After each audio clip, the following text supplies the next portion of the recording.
Hello guys, it's Rosby and I'm back again for another very random video. So for today's video, it's August 1, 2025. Ayan nakalagay.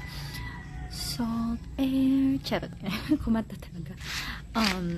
Ang ganap natin for today ay magpapa-dentist tayo. And hindi lang siya simpleng pasta or cleaning, guys.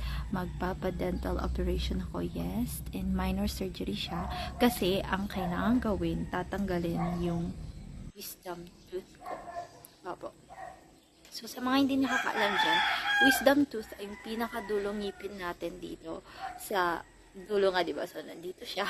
Up and down. So, luckily yung dalawa sa taas, tumubo sila ng maayos. Pero yung dalawa sa baba ko, impacted sila. So, hindi sila tumubo ng maayos na dalawa.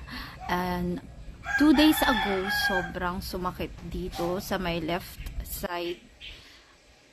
As in, hindi ko kinaya. Nag-cold compress ako at ngumuya ng bawang for like more than an hour. Tapos, akala ko talaga hindi ako makakapag-function ng maayos noon. Hindi ako makakapasok sa work. Buti na lang night duty ako noon.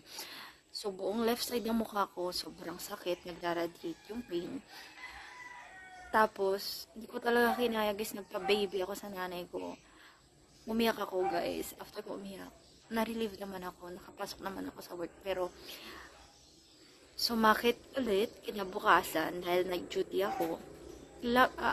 Luckily, buong duty ko,